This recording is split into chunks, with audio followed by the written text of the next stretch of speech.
Jai Hind. Welcome to Defense Boot Camp by Victory Defense, a no-nonsense series for serious candidates. मैं हूं अनमोल Sharma, All India Rank 32, CDS 2018, and in this session we will be covering complete topic from start to finish. Watch this video along with the notes. The link is in the description. Join our Telegram channel if you haven't already for free notes and regular updates. Also, subscribe to the YouTube channel of Victory Defense and follow us on Instagram for regular content. So let's get started. So now we'll talk about the Chola Empire. Chola Empire, तो south India में between 9th and 13th century तीन major empires थे. 9th and 13th century तीन major empires थे, Cheras, Cholas and Pandyas. So these empires, they were dominating South India, and here you can see Cheras were around Kerala, Cheras, Cholas were around Tamil Nadu and parts of Andhra Pradesh, and Pandyas were in the southern parts of Tamil Nadu. So they kept on fighting with each other. There were periods of peace and periods of fighting among each other. So ये तीनों empire were the most prominent members of prominent kingdoms of the South India during 9th and 13th century. और आज हम बात करेंगे चोलास के बारे में, that emerged as the most powerful empire of South India during that time. इन तीनों kingdoms को साथ में, या फिर इन तीनों के किंग्स को साथ में मूवेंदर बोलते हैं. Moovendar, the term used for all these three empires or their kings together, they are called मूवेंदर.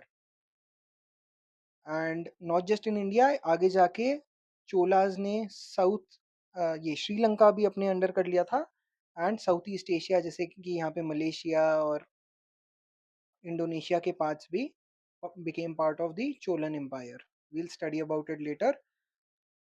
अभी हम चोलास की बात कर रहे हैं. तो Chola kingdom was founded by Vijayalaya Chola, and इस एम्पायर की कैपिटल बोले या main centre was Thanjavur.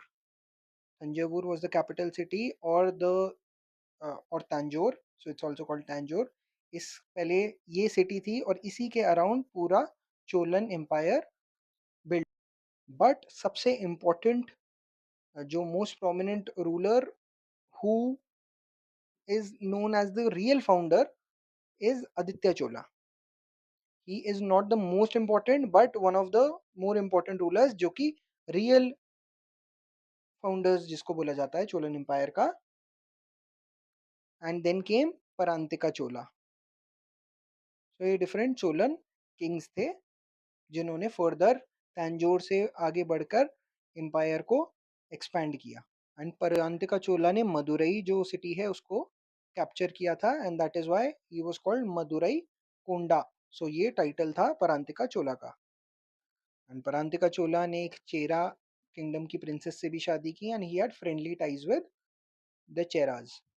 But after Parantaka Chola there was instability, मतलब बहुत उतार चढ़ाव परांतिका चोला के बाद था, until the one of the most important rulers, he came to power and he increased the influence of Cholas, called Raja Raja Chola.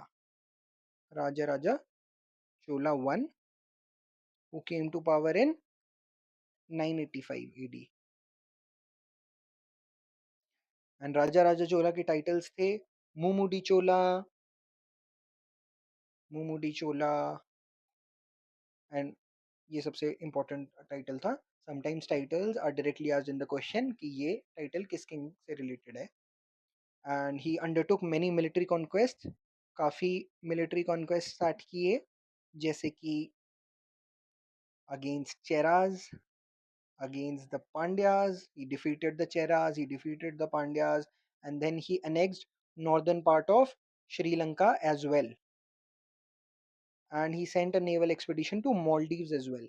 So you can see कि राजा राजा चोला के time पे जो चोलन एम्पायर था वो कितना एक्सपैंड किया.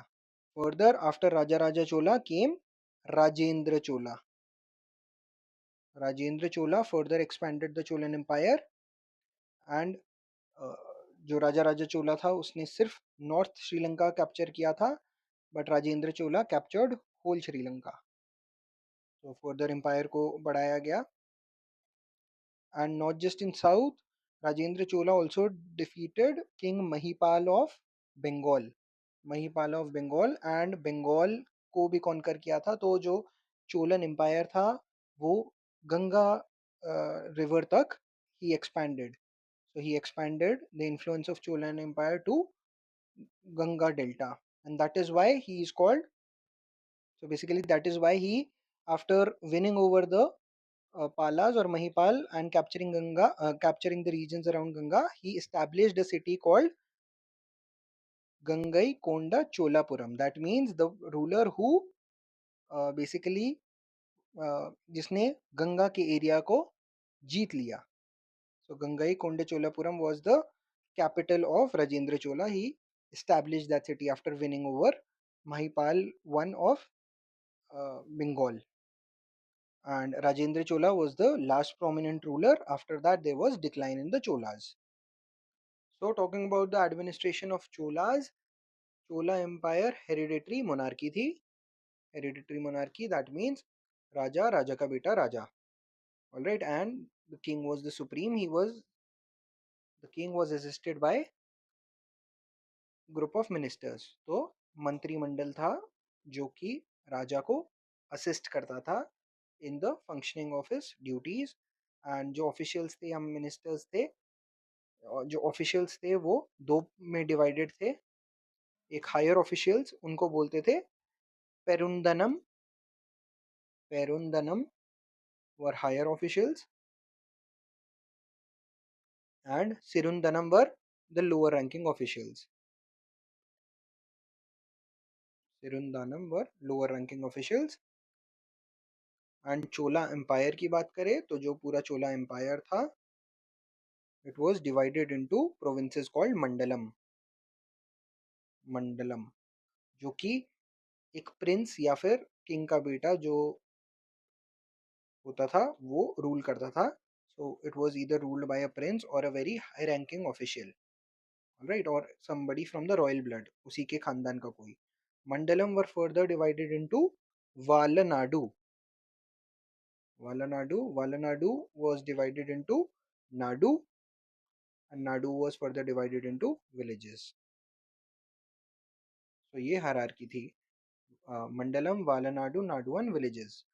एंड एक की पॉइंट यहाँ पे नोट डाउन करने की वो है, that was one of the unique features of Chola empire. जो विलेजेस थे दे वर ऑटोनमस यूनिट्स, मतलब कि जो अपने फंक्शंस वो खुद ही बेसिकली कैरी ऑन करते थे. मतलब जो उनकी ड्यूटीज, फंक्शंस, रिस्पॉन्सिबिलिटी थी वो विलेजेस अपने लेवल पे ही एडमिनिस्टर करते थे. स्टेट या फिर सेंट्रल लेवल या जो ऊपर का लेवल है वो ज़्यादा इंटरफेयर नहीं करता था.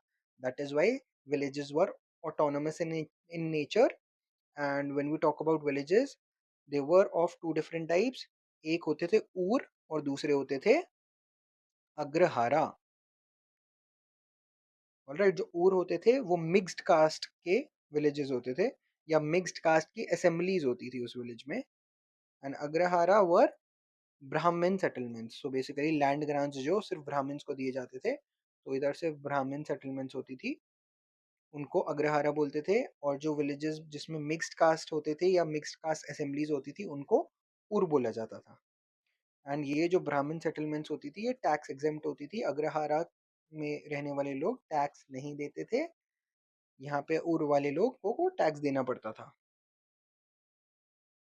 And when we talk about the autonomous units, की विलेजेस ऑटोनमस होती थी क्योंकि एक सभा रूल करती थी. एक सभा, एक असेंबली होती थी विलेज में जो कि ऑटोनमसली एक विलेज के सारे अफेयर्स, विलेज के सारे फंक्शंस कैरी ऑन करती थी. एंड इसका भी एक इलेबोरेट फंक्शनिंग था. It was an elected body. Elected body होती थी ये सभा eight the village level. And इसकी पूरी कंडीशंस होती थी, बहुत स्ट्रिक्ट कंडीशंस होती थी कि कौन इलेक्शन में खड़ा हो सकता है. और उस सिस्टम को बोलते थे kudavolai system. Kudavolai system was basically the election process of the sabha, that was the assembly at the village level. Proper qualifications थी, जैसे कि एक वेदा की नॉलेज होनी चाहिए, 1.5 एकड़ का लैंड होना चाहिए, और कोई क्रिमिनल रिकॉर्ड्स नहीं होने चाहिए। तो ये सारी कंडीशंस अगर कोई आदमी या बंदा कवर करता था, कंप्लीट करता था, तभी वो इस सभा के इलेक्शंस में खड़ा हो सकता था। Alright, so remember, Kuduvalai system is related to the village assemblies of Chola Empire. Sometimes terms are asked that Kuduvalai system is associated with what, और ऑप्शंस मिलेंगे, तो now you know what it means. And similarly urban centres में भी अपनी urban towns, जो नगरम बोलते थे towns को, उसकी अलग एडमिनिस्ट्रेशन होती थी, एक लोकल काउंसिल होती थी जिसको बोलते थे नागरट्टर, the local council that used to run the urban areas. Along with that, talking about the military, Cholas had a very strong military. Different wings थे, जैसे कि army, cavalry, infantry, and एक बहुत ही strong navy थी। We saw कि कैसे Sri Lanka, Maldives, Indonesia was also captured by certain rulers like राजा राजा चोला और राजेंद्र चोला। तो ये इसीलिए था क्योंकि चोलाज की वेरी स्ट्रॉन्ग नेवी थी, and because of the strong navy the whole bay of Bengal region was called the Chola lake. बोलते थे ये चोला की अपनी लेक बना रखी है इन्होंने, जो बे ऑफ बंगाल रीजन था पूरा। More details you can find in the notes in the description box. You can go through complete details about the different officials, what were the names, what was the function. And talking about the revenue administration, land revenue was the major source of income, land revenue, and there were different types of taxes. Names you can find in the notes, कौन सा tax किसके लिए होता था, and क्या unit थी, क्या unit for land measurement थी। All that is mostly factual details you can find in the notes in the description box. So now let's talk about the economy of the Cholas. It was majorly agrarian economy, मतलब agriculture में maximum population dependent थी और उसी से economy चल रही थी।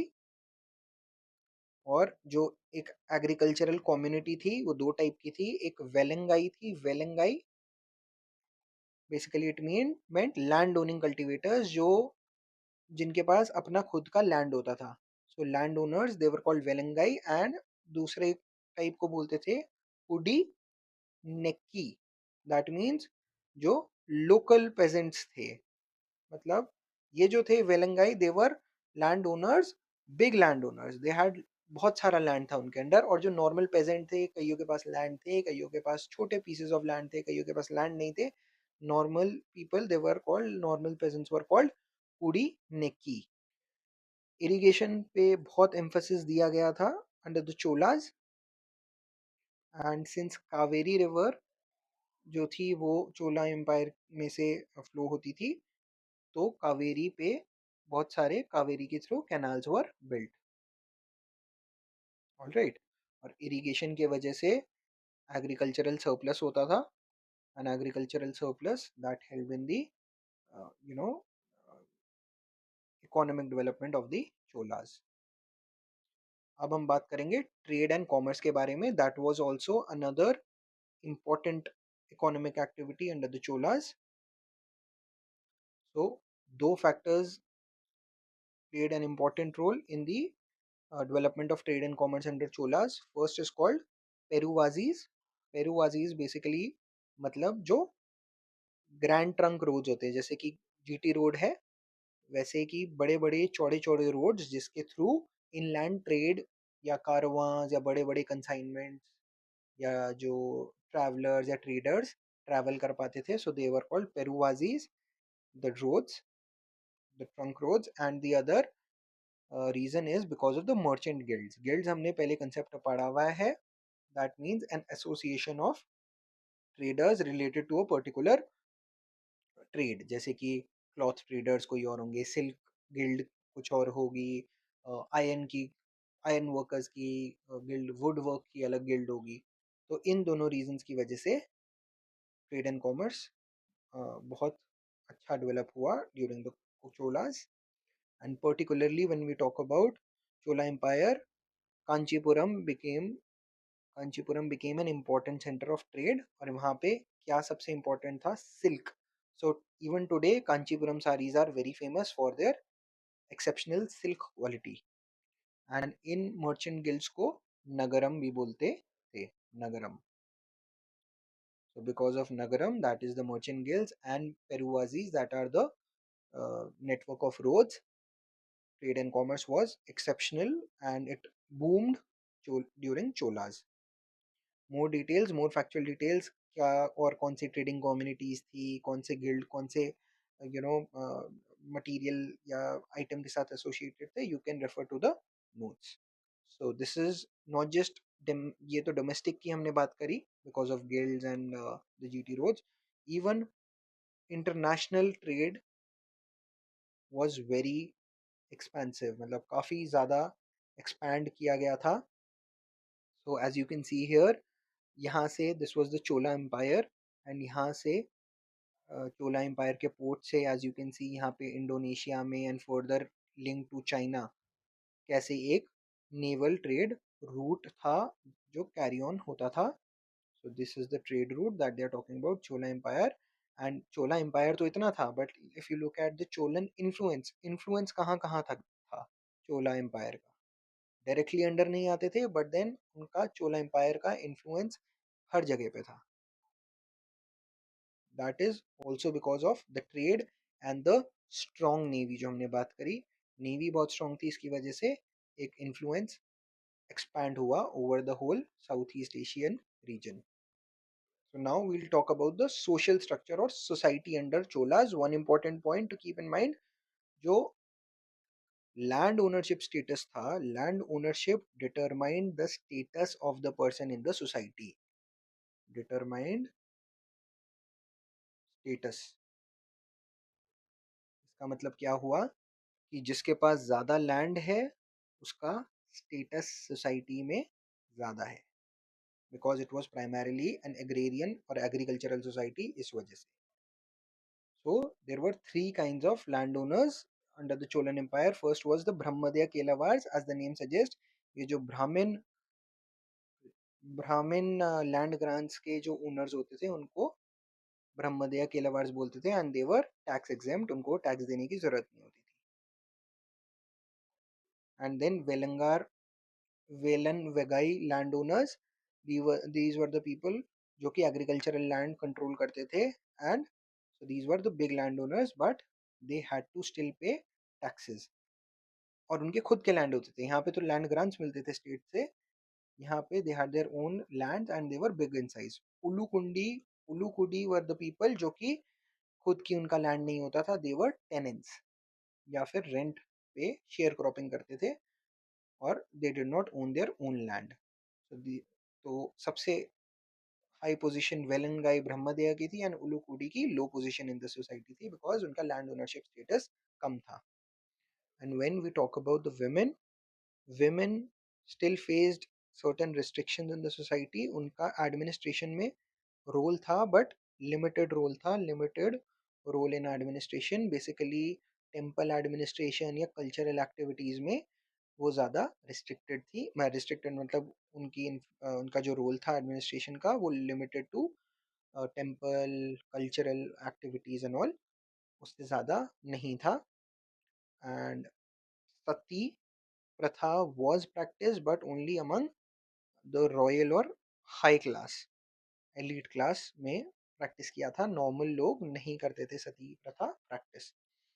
And there was a devadasi system मतलब लोग अपनी लड़कियों को या फिर जो डॉटर्स हैं अपनी बेटियों को टेम्पल में छोड़ देते थे as a devadasi, like the dasi of deva, मतलब जो भगवान की दासी के रूप में टेम्पल्स में as dancers as musicians they used to send. तो ये देवदासी कल्चर बहुत ही फेमस था under the Cholan empire. Alright. So on top of that religion की बात करें तो जो चोलास थे देवर शेवाइट्स, मतलब शिवा को फॉलो करते थे, लॉर्ड शिवा को. So Shaivites, but they also patronized Vaishnavism, lord Vishnu को भी बेसिकली प्रमोट करते थे, and also Buddhism was also patronized by Cholas. तो ऑल इन ऑल काफी टॉलरेंट सोसाइटी थी। एंड लॉर्ड शिवा के जो फॉलोअर्स थे उनको नयनार्स बोलते हैं, नयनार्स। और लॉर्ड विष्णु जो वैष्णविज्म फॉलो करते हैं उनको अलवर सेंट्स बोलते हैं। So two group of saints emerge during this time, Nayanars the followers of lord Shiva and Alvars the followers of lord Vishnu. इसके अलावा आर्ट एंड आर्किटेक्चर में भी काफ़ी बेसिकली इम्प्रूवमेंट हुई under Cholas. Dravidian temples, Dravidian temple architecture developed during Cholas. More details we'll take under art and culture section, but you can refer to the notes for such details for now. And that concludes our topic of Cholas.